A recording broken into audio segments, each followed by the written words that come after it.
continue with the Srimad Bhagavatam study. We are in the first canto, 8th chapter, teachings of Queen Kunti. Since there is no unanimity on where we stopped, we'll follow the principle of conservatism. We'll go back. 27th verse I remember studying, but 28th onwards we will start.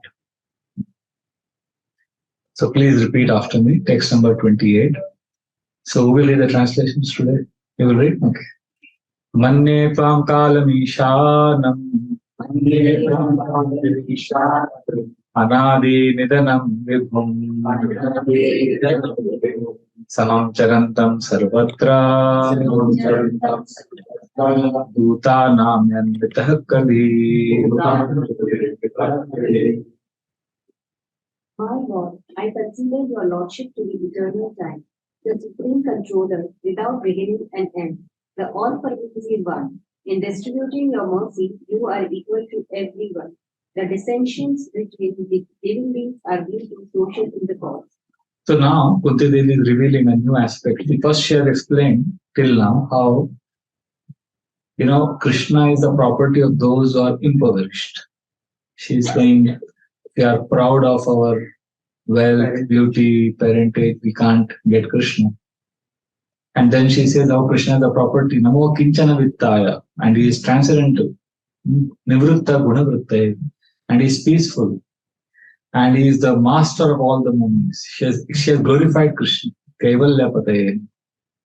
So after glorifying Krishna, now she is revealing another aspect of Krishna, which is quite sobering. She says, Manne tvam kalam ishanam, your time. Time means what? Is time a very happy concept? Do people like to hear that God is time? If you're a young boy, yes. Because a young boy looks at this clock and he's thinking, oh, this is going slow. It has to go fast. I'm going to become young. I'm going to become a man. I'm going to do so many things. I'm so ambitious. The same clock, after 50, when you see, you start thinking, why is it going so fast? It should go slow. The young boy looks at the same watch and thinks it is going too slow. It has to go fast.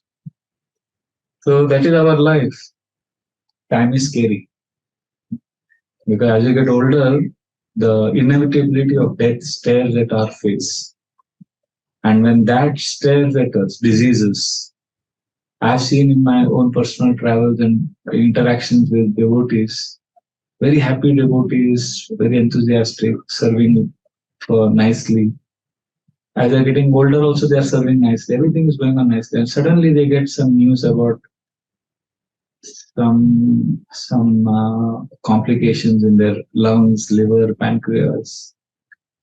And then even though they're getting cured, even though the treatment is going on, the confidence level goes down. There is a certain kind of insecurity and fear that steps in.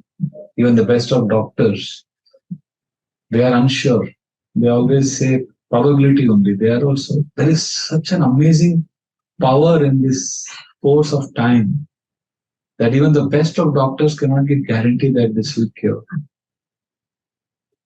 So as you get older, time scares us.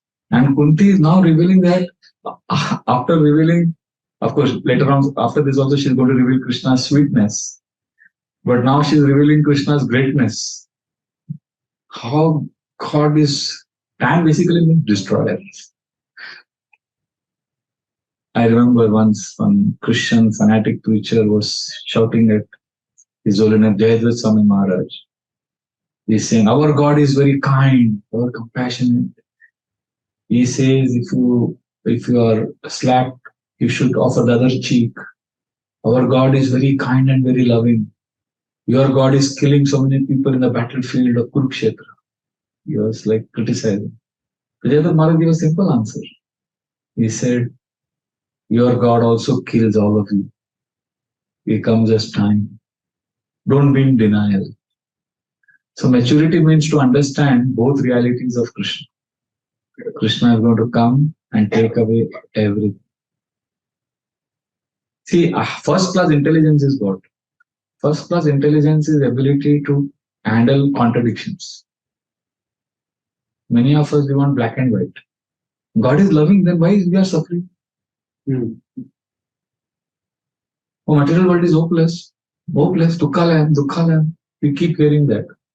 And we're also told, especially nowadays preachers, we tell people, earn money according to your capacity. Make your life a happy one. We always tell devotees, take care, be happy. So somebody may say, but in the class you are saying material world is miserable. So that's what, as an audience, we need to have this first class intelligence where we can handle contradictions. The intelligence is mature when it can handle two contradictory statements and still continue to act positively with hope. So one example is material world is hopeless. The other and knowing that, we are also telling devotees, work with determination to make your life happy. So you will say, how can you Prabhuji say this when your philosophy is based on how material world is miserable? That is your that is what you have to come to the table with. You have to have that intelligence to understand and be mature to know that there are two contradictions, and we have to balance it because it's the reality. Krishna is loving, caring, but he has also come as time. If he had not come as time, then we would be happy here. We would not want to go back to Krishna. That is why, although he gives us comforts here in this world, he also gives us suffering. We should make our life a happy life because we need to be having some peace. At the same time, we should know there is limitation. That is the whole. This is how we balance the contradiction. Like for example, how many of you have studied in a hostel? I don't know. You've been in a hostel. You've been in a hostel. So what happens in hostel? You get a room to stay. In one sense, it is like a house, but is it the house? So when you join the hostel, don't you try to make the room nice? You keep things in a proper place, and you sort out things. You keep a small altar. You make sure that things are comfortable. But after your study period is over, the year is over, and when you are supposed to leave the hostel, and if you say, no, I'm going to be in this room only forever, that will not happen. And even at certain point of time, as you are living in that hostel room, you feel little discomfort and there's something that are not in your control, then you reconcile by saying, it's okay, it's a hostel room hai, it's a temporary hai. I will go back to my house and then I will be happy. Isn't this how we reconcile? This is exactly how we reconcile the contradictions of scriptures.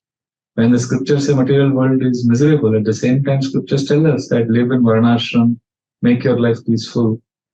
These are not contradictions. These are needed.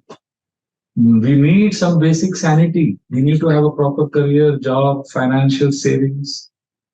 At the same time, when things go out of control, they hostel. And if you start getting things, everything the way you want, then you will not live only. That's why Krishna comes as time. And the first thing he takes us away from us is something that we're most attached to, the body. Some of us are very beautiful, wealthy, and slowly we see how things, my cousin sister, we grew up together. We are the same, actually, birthday. We're born in the same year. So we are quite close. And she was telling me, and we grew up together, and she got married when I joined. No, a few years before I joined the ashram, she got married. And she was telling me, our daughter is married now. And she's telling me, we were having a friendly conversation. She was saying, when I was younger, men would just turn around and look at me. And there was a subtle sense of pride that I'm attractive. And she was laughing and she was saying, now nobody looks also. So we were laughing over it. And then we realized this is how time is. We instinctively look at, like if you see a car or a mirror, or in an elevator you see a mirror, we constantly look at our face to see how I am. Am I good? Am I handsome? And then, as time reveals to us our dwindling body, and we're holding on So that then you say, oh, why Krishna is doing this? Why there is a backache? Why can't I be peaceful? Well, if Krishna did give all of that, then we will not want to have a relationship with Krishna.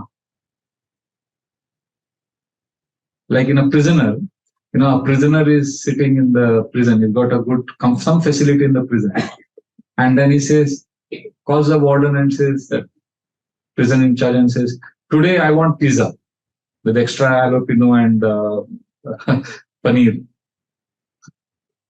नहीं मिलेगा. अरे क्यों नहीं? ये prison है, तुम्हारे बाप का घर नहीं.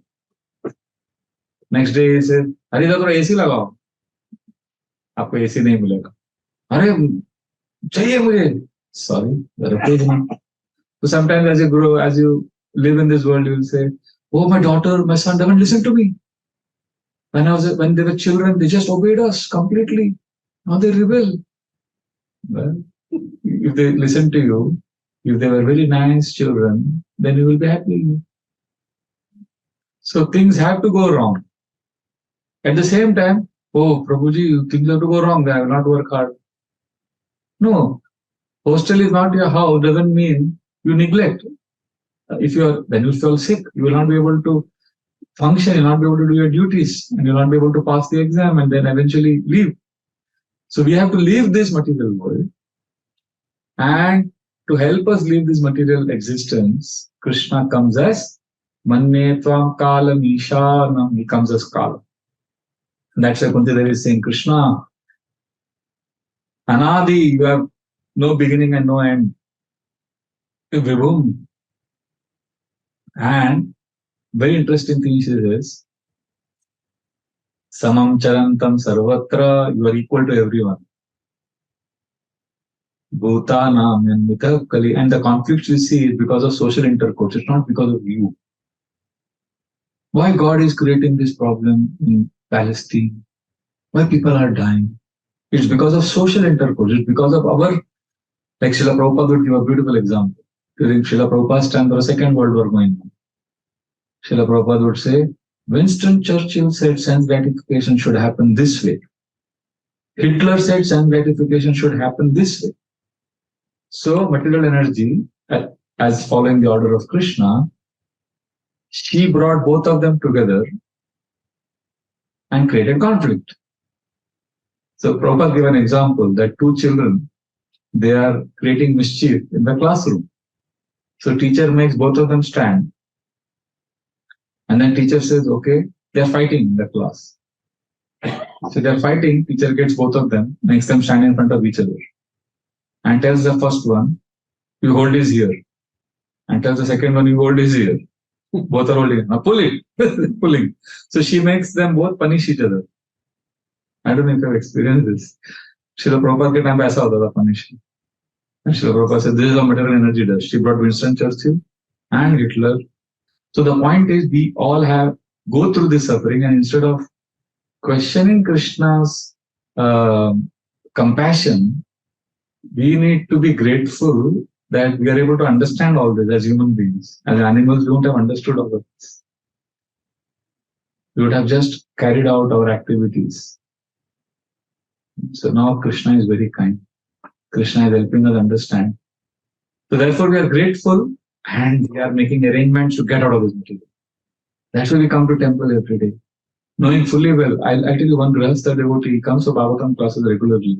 One day I was sitting in the class, I just told him that Radha Madhava was just getting more effort. Prabhu, I'm very inspired by you, come every day. He said, Prabhu, I come because I know what's coming up in a few years. A lot of suffering is going to come. And that time, this will give me shelter. I said, you're comfortable financially. You have got nice children. Everything is good. You still feel life will be pessimistic. He said, Prabhu, I'm not pessimistic. I'm just realistic. I know my son is going to torture me and give me pain. I said, Prabhu, your son is a wonderful devotee. He said, yes, now everything is nice. I said, no, but your son, what trouble? I was trying to give him consolation and assurance. He said, Prabhu, don't be kind to me. I know how life is going to come. He's a grahastha and he was telling me the power of time. And then he said something interesting. He said, Prabhu, when I became a devotee, I know how much pain I gave to my parents. Now when I look back as a young man, and that time I didn't have the understanding that my parents are crying. and my parents are, I was not sensitive to them. So now my son won't you do that to me. If my son doesn't do it, my daughter will do. If my daughter doesn't do, somebody else will do, and then I will have no shelter. So I have to start preparing now. Time is extremely powerful. Unfortunately, what we are doing, we are trying to make our life so comfortable here only, or we go to two extreme. We neglect our basic peace and suffer as devotees, or we get absorbed in making material arrangements and forget Krishna. Like I was going to this place, Lonere, for preaching with Madan Gopal. And I remember the rainy season, the Konkan region, there the bus broke down. So we had to take this auto rickshaw where 7 or 8 people share. Tum tum, they call it. So I was sitting there, and there was many people there. And one man with his young son was also sitting in front of us. And after the rains, the place is very scenic, beautiful, and nice wind was blowing. But because it was the rainy season, every auto rickshaw had a shutter which would come down. And this young boy wanted the shutter to be up so that they could experience the breeze. So he tried to take it up and put it on top, and the rickshaw was moving, but then shutter fell down. And he was disappointed. He was a young 6-year-old boy. He told his father, no, this should be made proper. Again, he lifted it, again, he tied it. Meanwhile, we are going at a good, decent speed. We all have to reach a destination because our bus has broken down. A lot of tum-tums were there. We were all going to the nearest bus station, which was a few kilometers away on the highway. We're going, and then again, he put it proper, and then he sat down, enjoyed the breeze, and suddenly it came. And again, he took it. Then he said, Kya karna hai? Then he saw some rope lying there. He took it. Father is helping him. Finally, after a lot of struggle, finally they got everything proper. And then he sat down, and the rickshaw stopped. Why? They reached, and the father said, Beta, get out. No, but we just fixed it. We have to enjoy the breeze. He said, sorry, we have to leave. No, but we started crying. I started looking at both of them. And finally, the father had to take the boy away. The boy was just constantly looking at the rickshaw. This is our life. We are making all arrangements, and just when we can enjoy, we think, okay, retirement ho gaya, bada ghar banaya, do ghar banaya, ye kiya, wo kiya. And Krishna comes, it's time, Prabhu, time to go. No, but I made I spent my whole life. So your beauty dwindles, your relationships are taken away from you. So we need to start getting attracted to the person Krishna right now. So there are two choices. If we get attached to our possessions or positions in material world, or we get attached to the person Krishna. Then as time plays its role, we will be peaceful. Otherwise, we will suffer endlessly. So therefore, this is a very, very powerful verse which sobers us down by telling us that Krishna comes as time. In the 10th chapter of the 11th chapter of Gita, very graphically, Arjuna is seeing all the people, warriors entering Krishna's mouth, and he is crushing them with his teeth. Their skulls are getting and fire is coming out. Everyone is going inside. Arjuna becomes very reverential, scared. So Krishna comes as time. But then Srila Prabhupada writes a very beautiful point in the purport. Can you just start reading the purport? I'll tell you when to stop. Kunti Devi knew that Krishna was neither her head nor an ordinary family member of the parental house. She knew perfectly well that Krishna is the primeval Lord who lives in everyone's heart as the super soul, Paramatma. Another name of the Paramatma feature of the Lord is Kal, or eternal time. Wait. So here, beautiful point. Paramatma, Prabhupada calls as Kal. So there is Lord in the heart, He's guiding us. So another name for Him is time, which means He will guide us, and He will also ensure that we are separated from everything of this material world and we turn back to Him. There are two personalities, right? That Bhagavad, the Shvetashvatara Upanishad speaks, Samane Vrikshe Purusho Nimagna. There is a branch of a tree where there are two birds. One is the soul, and there is the super soul. And the super soul is watching. The soul is like a bird who is constantly eating bitter fruits and sweet fruits, suffering and enjoying. And the Paramatma bird is looking, waiting for the bird to turn to. So Paramatma is waiting for us to turn to him, and he is also the time. If we don't turn to him, he is orchestrating everything being taken away from us. So this is very powerful. Eternal time, you read that statement? Eternal time is a witness. Eternal time is the witness of all our actions, good and bad, and the result of every actions are destined by him. Yeah. It is no use saying that we do not know why and for what we are suffering. We may forget the misdeed for which we may suffer at this present moment, but we must remember that Paramatma is our constant companion, and therefore he knows everything, past, present, and future. And because the Paramatma feature of Lord Krishna decides all actions and reactions, he is the supreme controller also. Without his sanction, not a blade of grass can move. Yes, we'll stop there. So this is very, very powerful purport. Krishna knows everything, is there, is a constant companion. We may not know why we are suffering. See, this is very, very unpopular. This concept of, we are suffering because of our own deeds. Because when people suffer, they start asking question emotional. Why God is doing this to me? That is the time you can't give law of karma as the answer. They need empathy. But when you are sober, you need to sit down and understand I'm suffering because of my past misdeeds. And Krishna is there as Paramatma. The whole idea is, the whole planning, the system is that we turn to Krishna. Krishna, enough, I'm suffering. Our neck now is like this. We are like this. Imagine you are sitting here and Krishna is on your right side and your MIE, mind, intelligence, ego. I call it mind. See, when we say mind, we are referring to mind is equal to mind plus intelligence plus ego. So we use a simple word mind. Otherwise, we can't say. It's difficult to explain all this technically differently. So all the three of them, we combine them as mind. And that mind, MIE, is on your left side. Huge, tall, 10, 15 foot tall, with horns, with teeth, and he's shouting, "Ah!" And we are constantly looking at him. Yes, yes. And we are doing whatever he's saying, we are doing. And Krishna is on the right side, waiting for us to turn to him. So whole bhakti process, Bhagavatam class is all arranged in such a way that our neck turns from our left side to. So bhakti yoga is all about turning our neck towards Krishna. And we are taking this MIE, mind, intelligence, ego, very seriously. And the best part is, you are not mind. Mind and you are different, just like this phone is different from me. But if the phone gets lost, I will get a heart attack. Because my Atma is in this. Everything is here. Bank account, your important phone numbers, everything is in this. So, although this is not me, I'm attached to this.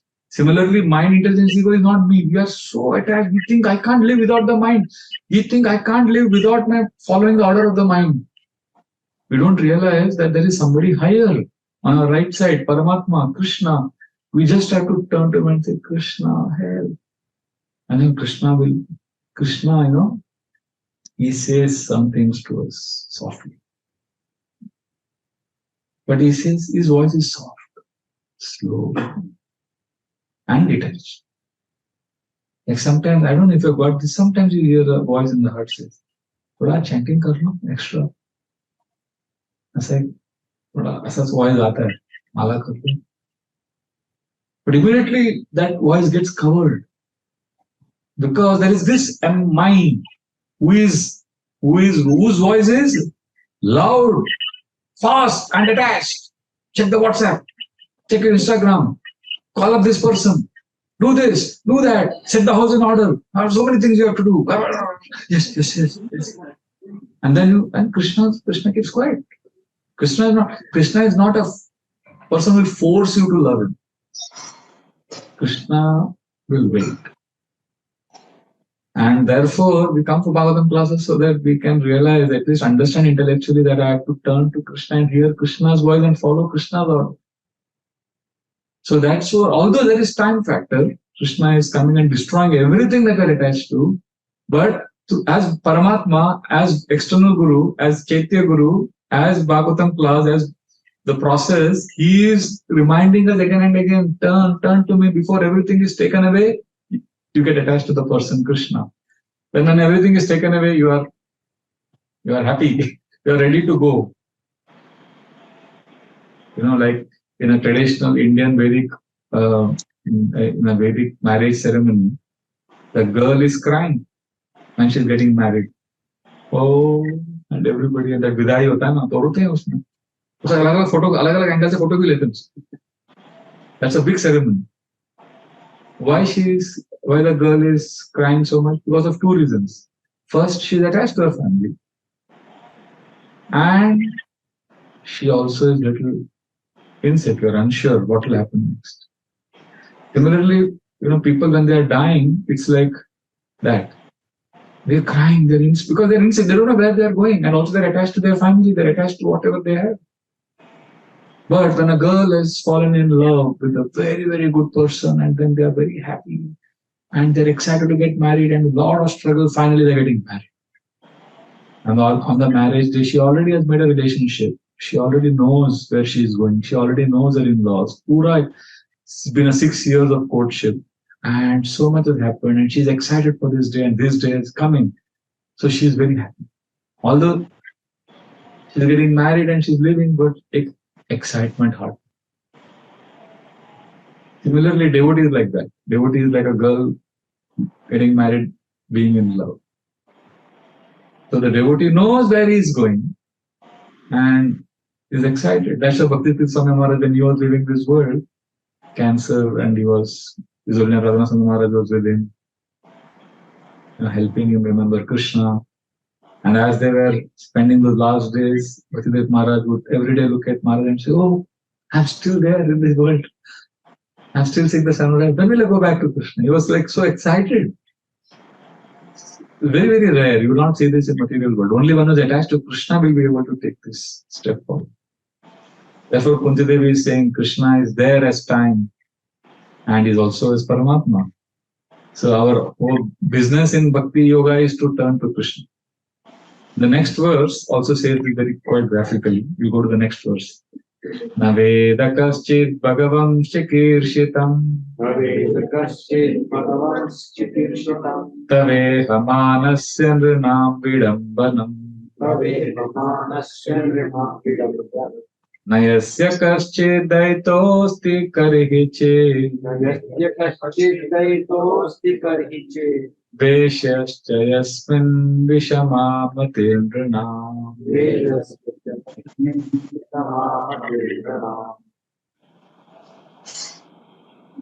No one can understand your fundamental pastimes, which appear to be human and who are receiving. You have no specific object or favor, nor do you have any object of envy. People only imagine that you are partial. So one of the problems we have is we know when we turn to Paramatma and we are directed, we are brought here, then we have Krishna, the person who is in his resplendent deity form. We just have to get attached to Krishna, come for Mangalarti, come for Shringar Darshan, take darshan of Krishna, get attached to Krishna. But our mind protests. Because we can't accept Lord's beautiful, sweet human pastimes. But if we can simply make that shift, we can just थोड़ा सा वो shift कर देंगे अपने consciousness को and we start accepting Krishna sweetness, then our life will be blissful. Because Krishna is not human.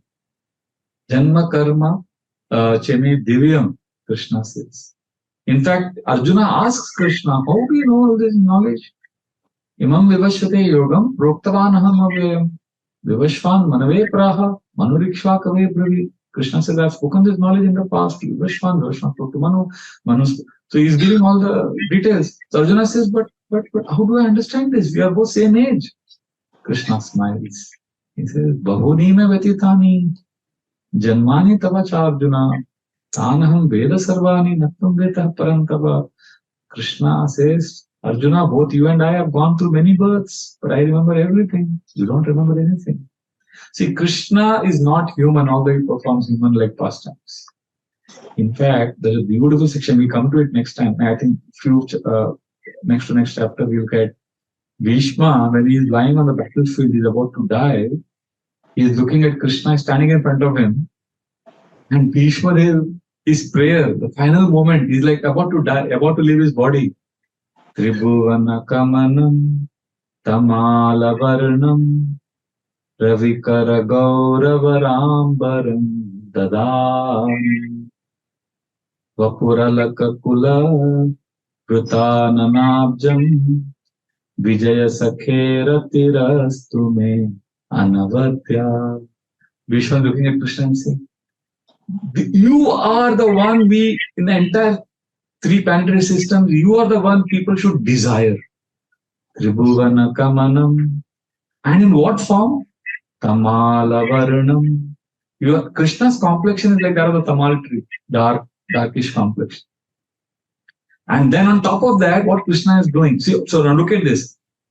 You are a human being, you wear your clothes. Krishna also is appearing like a human form, he also has clothes. But look at the contrast. Bhishma is saying, Ravikara Gaura Varambaram Dadani. He is wearing dress which is golden, dazzling like the sun.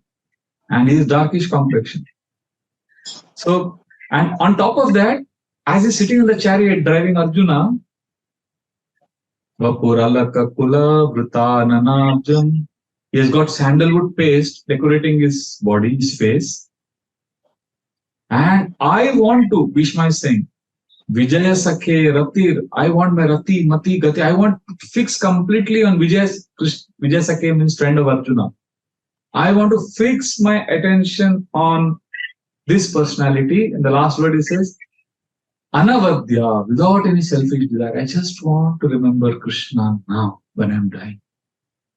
So you may think, wow, Krishna is so well decorated. Krishna is handsome. No, Krishna is not. In the next verse, he says, in the battlefield, Krishna was not decorated. We think a person is beautiful only if he is dressed up nicely.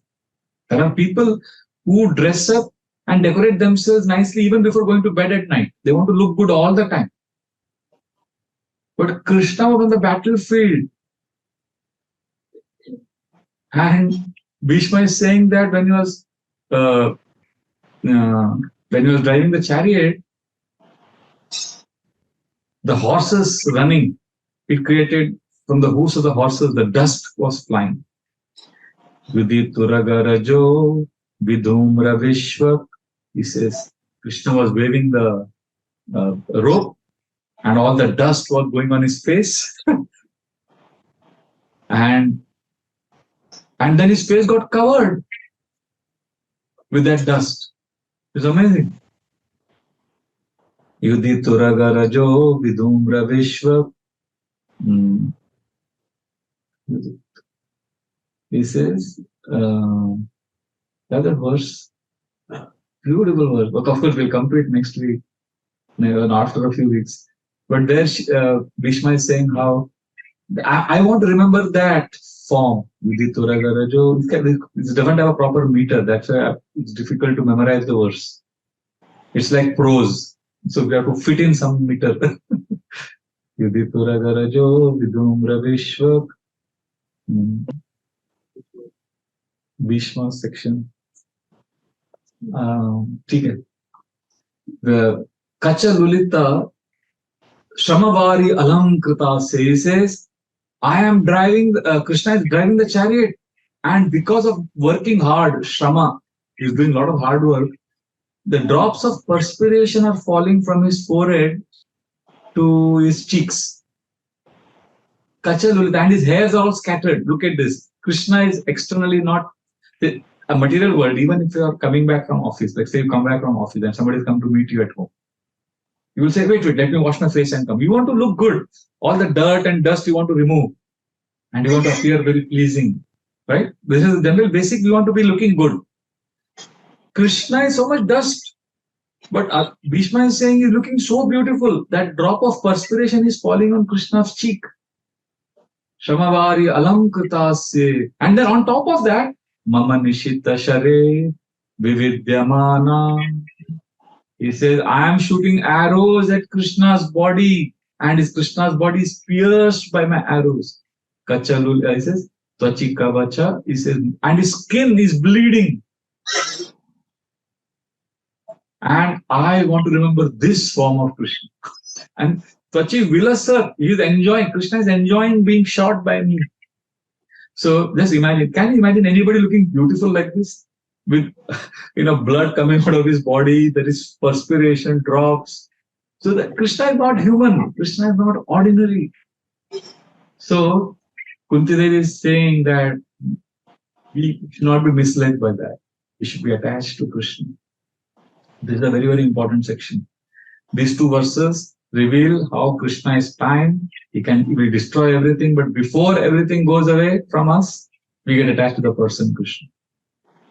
And especially for those who are struggling in life, those who are going through suffering, this section of Bhagavatam, prayers of Kunti, are extremely important. How many of you are struggling in life? No, you don't have to tell about others. I'm asking how many of you are struggling. You can talk about yours. We're all struggling. But there is something special in Krishna consciousness. When we are connected to Krishna, although we are struggling, we can feel, I won't say happy. Sometimes we're not happy, but we are loved. Okay, now let's see how I can explain this. Is it possible not to be happy and still be happy? Is it possible? Like, is it possible that you're in some tragedy and still you're peaceful and happy? Actually happy. Paradox. Remember, I began the class by saying first class intelligence is the ability to handle two contradictory ideas. It's possible. I'll give an example. Because I'm not saying because I'm a devotee, but yeah, we are practicing Krishna consciousness. We are trained to be grateful. We pray to Krishna. All that is there. So I was in Badrinath in 2011 and I hear the news of my father's passing away. And I rush back. I'm totally disoriented, confused and sad, completely feeling very sad and all that. And then I come. So next 11 days, I'm in with my mother, my brother. We're at home meeting with different guests, and then all that. So 11 days, it's a tragedy. When nobody is happy when your near and dear one leaves the world. But I can honestly say, entire period, although I was very sad because of that thing, maybe gratitude practices, maybe whatever I was also very grateful to what I have got from I was constantly in that space of gratitude for what I have got from my father and remembering feeling loved by Krishna. So I was not happy, but I think you got it. All you also experienced. Okay, I'll give one example. One of my friends is very close to me. His sister is married to a German man, and they are in Munich. And when he called me one day and said, Prabhu, some disaster, my sister, her husband has left. He cheated on her. And she discovered, and she has 4 children, small, 2, 4, 6, 8. And he left her. And it's a very complicated story. And he's like telling me, Prabhu, I was so angry at that. And because at one point of time, he had become a devotee, he was trying to be a devotee and all that. Anyway, long story. They are Indians. They are from, Gujarat, nice family. But anyway, so very complicated story. And she was shattered. She is now there with 4 small children and he is like gone. I was so angry, calling up different people. Then I called up some devotee I knew there, and another devotee in England. So next 4 hours went in connecting her to some devotees, connecting him to some devotees. The entire period was angry. Even now I'm angry. But I'll tell you what happened. The entire period, and even now, when I look back, I feel devotees are so nice. Devotees came together. That one devotee was very busy. It was night at that 10:30 there in London, and I called him. He dropped everything. He took a car. He went to another devotee. Then he called up someone. They're trying to get some help for her. So the devotee is rallying around to support. That has given me so much happiness and faith in Krishna and Krishna's devotees. Devotees are so nice. But I'm angry also. I'm not happy. So you understand what I'm saying? So in Krishna consciousness, this is the beauty of Krishna consciousness. That we will get all the suffering, all the pain that we are supposed to get. But because that is how Kala is, Manyetvam Kala Vishana. But because they're attached to Krishna and we are in a space of gratitude, we can be in the space of love even though we are unhappy. So therefore, this is very important for us to understand that there are. So when I asked how many of you are struggling, once again, please raise your hand. I want to see. Okay, thank you. So you're all struggling. Now, please remember, we have four choices. Whenever we are struggling in life, we have four choices. Ask yourself which choice you are making. Two choices are negative, which will take us away for more suffering, and two choices are um, positive. They make us actually happy in the long run. See, when I'm saying this, struggle is there in the Brahmacharya ashram also. Sannyas is also struggle. Everybody is struggling. Don't think that, oh, you are speaking so much theory on struggle. What do you know? No, we can't talk about it because we will not understand. Because Guru Maharaj says, fish and bird, fish cannot understand the problems of the bird cannot understand the problems of the fish. So Grihastha won't understand what Brahma is. But people say, problem kya hai? So, acha hai. So there are four choices we all have. First is, when we are struggling, we can choose suffering.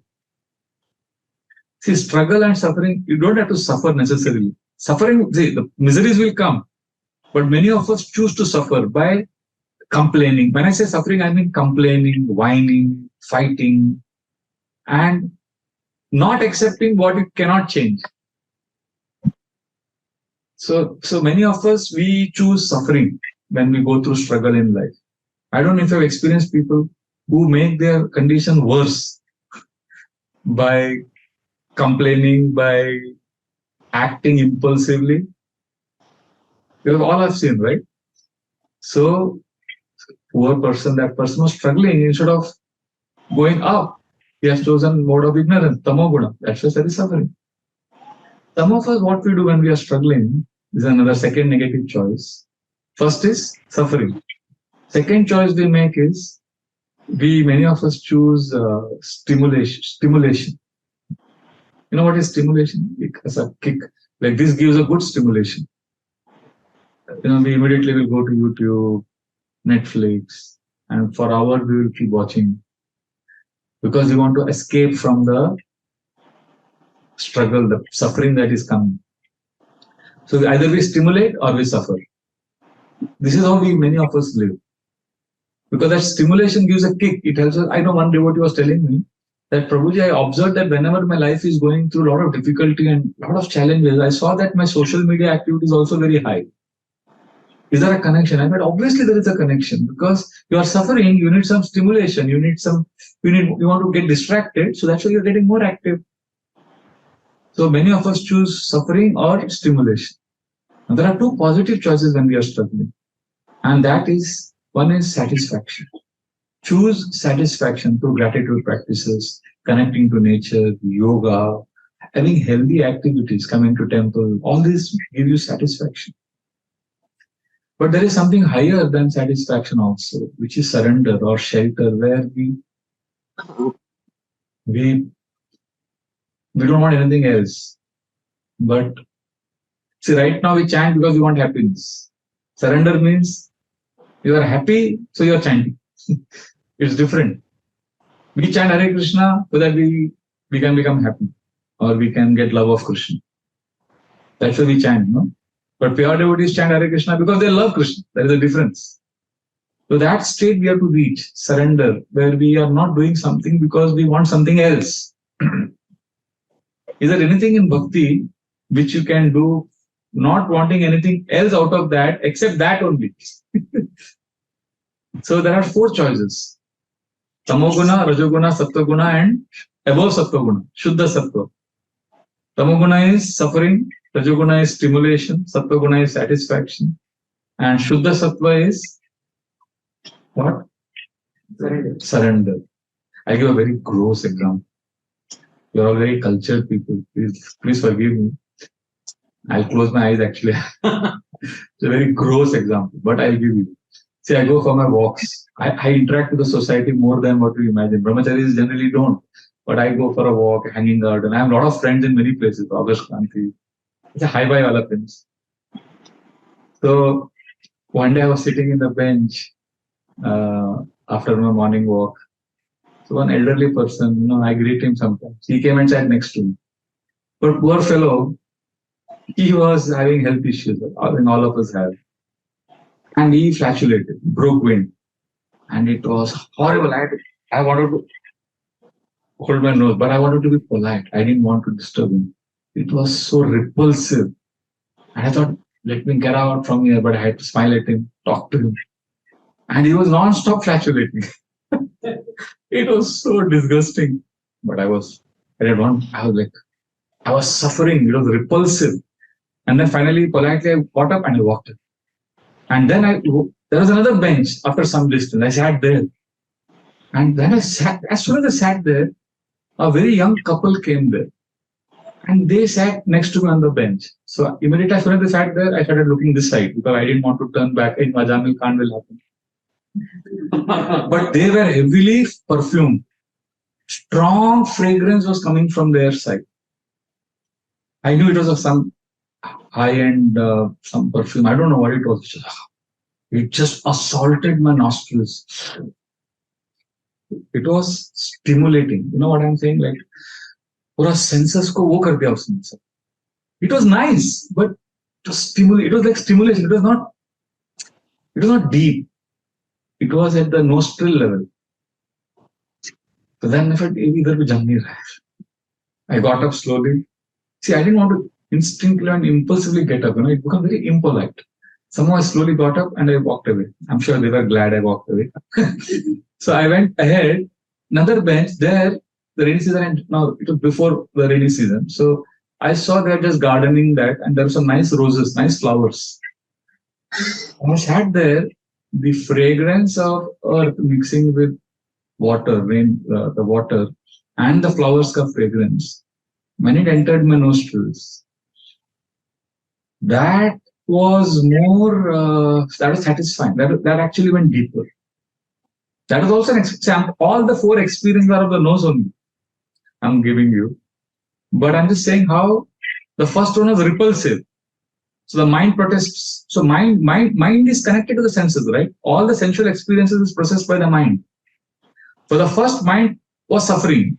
Then the mind was stimulated. Now the mind was. So I don't know how many hours I was there in that space.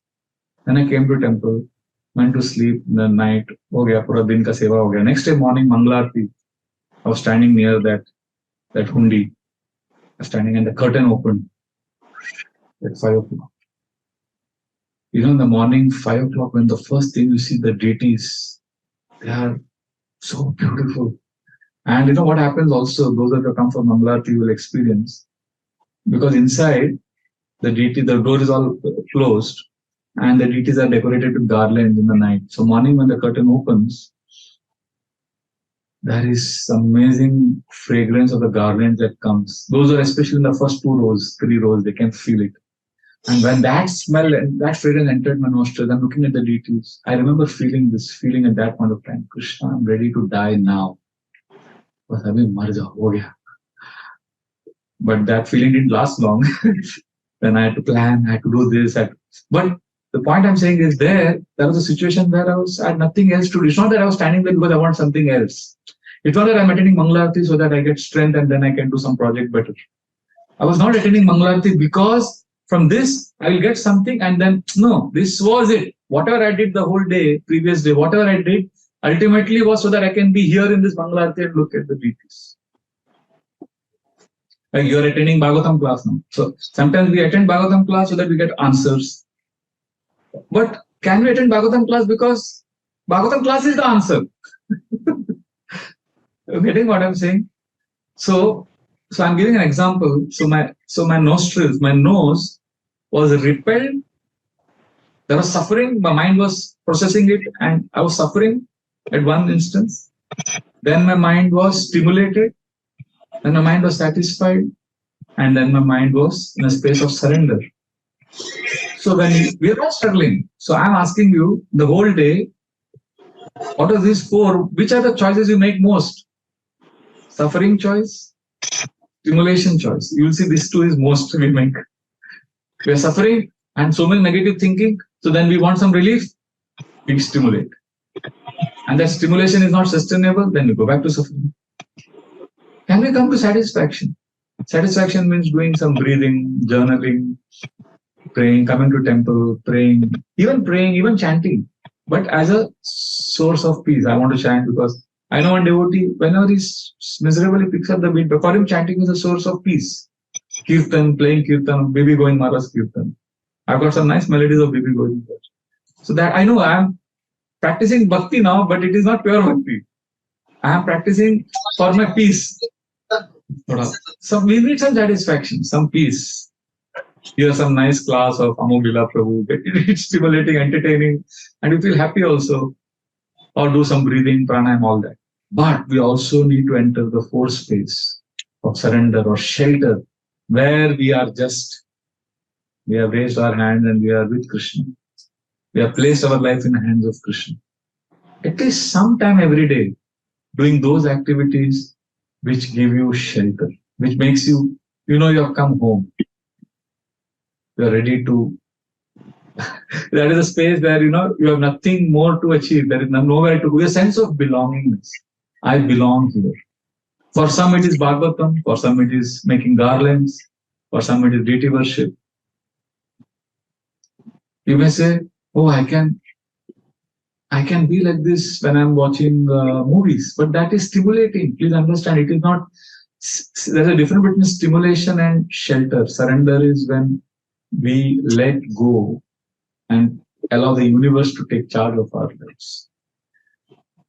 Why did I go to all of this? I don't know. Where was I? What I choice got lost. is Yeah, yes, we are in this verse, 29th verse. So we have Krishna is no specific object of favor, nor do you have any object of envy. People only imagine that you are partial. So basically, Krishna, we began by speaking about how Krishna's pastimes appear human, like Bhishma Dev saw, but in that apparently human, in Krishna's perspiring and all the dust on his face, Bhishma was so, and Bhishma shot arrow, and still Bhishma is finding that form so beautiful. That means Krishna is all attractive. We need to be in that shelter space with Krishna. Somehow, Bhagavatam gives us many techniques for all of this. I'll end with one verse of Bhagavatam, which maybe you can get inspiration. How we can be in that shelter space. Third canto, Kapil Dev is telling his mother. There are many verses actually. Because of lack of time, I'll just give one. Sa chintayet bhagavatas charanarvindam vajrankushadvaja sarorualanchanaatim uttunga rakta vilasannaka chakravala josna virahadam hridayandakaram. This, you want to experience that surrender space, where you are ready to die, where you are nothing you want, just Krishna is there with you. He says, do this activity. Sa chintayet, chintan karo. Kiske upar? Sa chintayet bhagavatas charanarvindam. Bhagwan ke charan kamlon par dhyan karo. Remember Krishna's lotus feet. Mummy खाई दी है Hare Krishna, somebody has to mute. इतनी चाहिए Please mute. Hare Krishna. Vanita Radhe Mataji. Mute करना होगा आपको. अच्छा लगा Is there a way you can mute someone? हाँ तो चावल के साथ खाई हाँ बोला किसी ने नहीं दादा है मैंने बोला नहीं है दादा Hare Krishna, Vanita Radhe Mataji, Hari Bol. She's in her own world. उनको भी अच्छी लगी उसके फ्रेंड्स को भी बहुत अच्छी लगी Hare Krishna, I'm getting disturbed. अभी इडली है हाथ होती इडली नहीं है अभी, क्लास चल रहा है क्लास. तो इडली बाद में खाओ. माता जी इडली नहीं है आप म्यूट करो. हाँ म्यूट किया ना, thank you. Hare Krishna. So where was I? Yeah, Kapila Devi is saying, see now we are discussing how, see the conclusion of today's class is this. How we can, see we are all struggling, right? So the conclusion of today's class is how during struggle instead of choosing what we should not choose? Suffering, stimulation, satisfaction is okay, but something better. We are discussing how we can choose shelter when we are struggling. So one amazing technique, actually there are many verses in the third canto is a classic verse, canto where Kapila gives many methods of finding shelter in Krishna. One is hearing Bhagavatam class, he says, constantly hearing Satam Prasangam Mamavirya. Then he speaks about meditating Krishna's lips, Krishna's eyes, Krishna's eyebrows, Krishna's feet. So many things are there, all meditations are there. But this particular verse is speaking about Krishna's lotus feet. Sa chintayet bhagavatas charanaravindam. And he says, meditating on lotus feet means what? He says, you take the form in your eyes and then meditate on the 4 symbols that are there on the soles of Krishna's feet. Vajram, Kushad, Vajasaro, Rualan, Chanatim, Vajra. Vajra means thunderbolt. Krishna's the soles है ना feet talve. उसमें there are signs of thunderbolt. Ankusha, elephant goad. Dvaja, flag. Sarorva, lotus flower. So you meditate on Krishna's lotus feet, which contains Vajram, Kushad, Vajasaro, Rualan, Chanatim. And then what? This is first meditation we should do. Then you'll experience that shelter.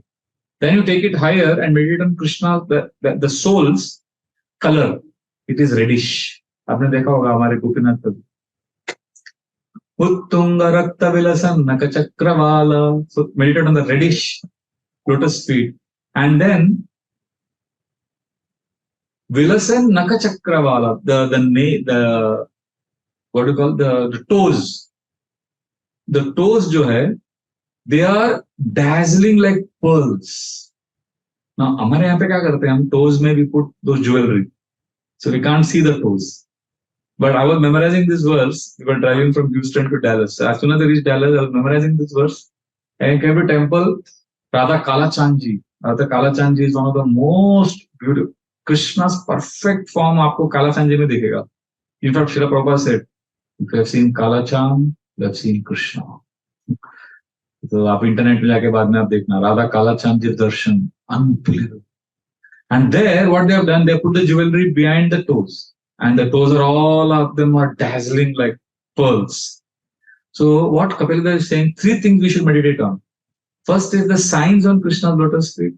Second, the color, reddish color of his soles of his lotus feet. And third, the nail, the toenails, all the nails, toes, and that is resplendent like a pearl. Uttunga Rakta Vilasan Nakachakravala. What will happen if we do this? Very important, the benefits. Jyotsna Virahatam Mahadridayandakaram.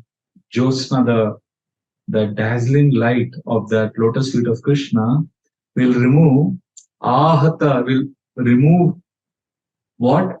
Mahad, very big problem. What is that?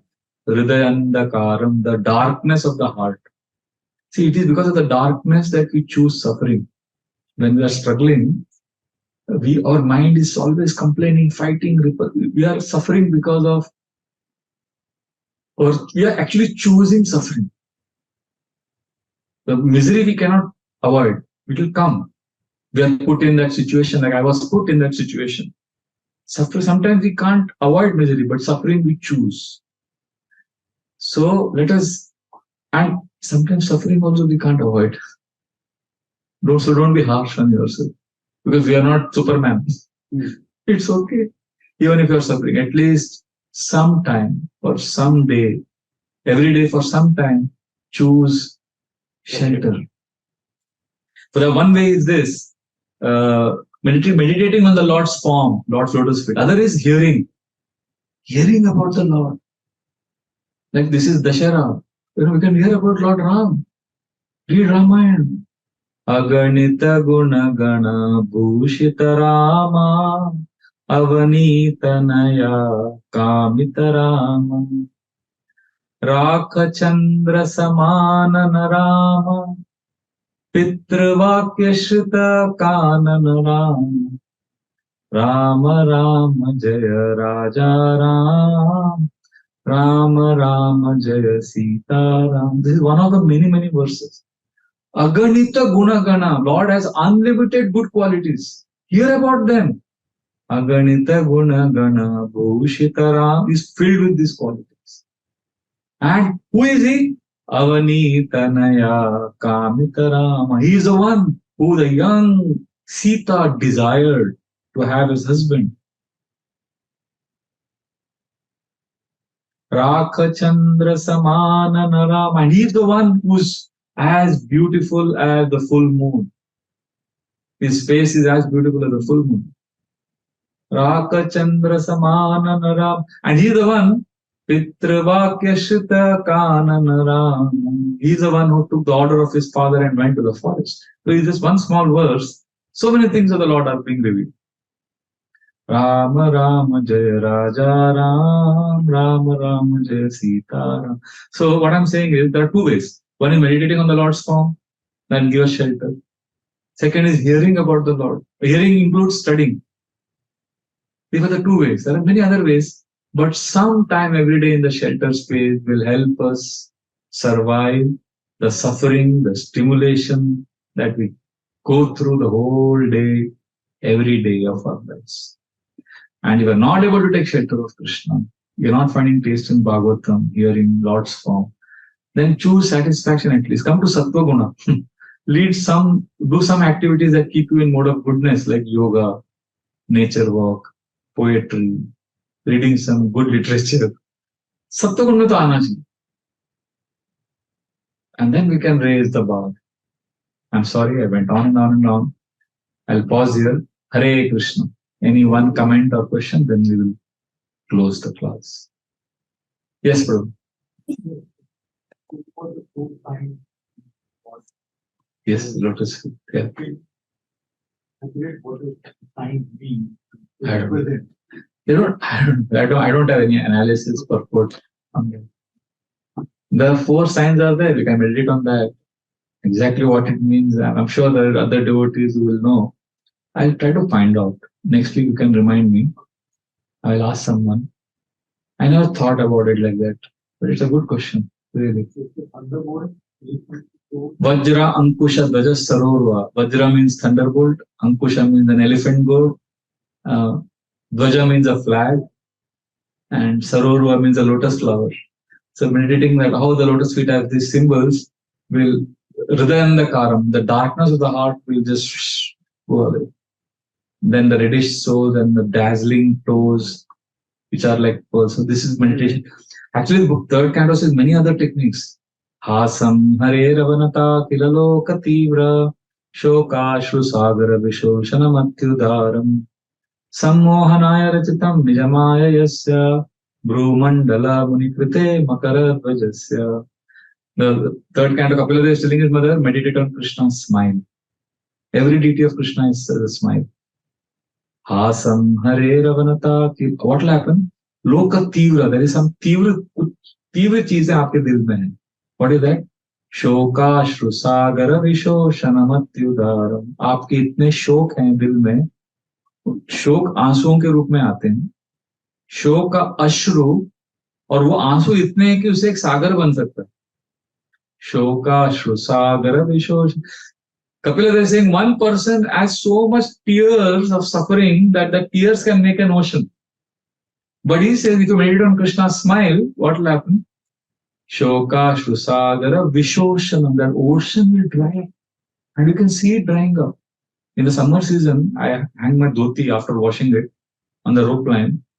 At 12 o'clock in the afternoon, I can see that water getting dried. You see it in the hot summer when you put it, you can see it.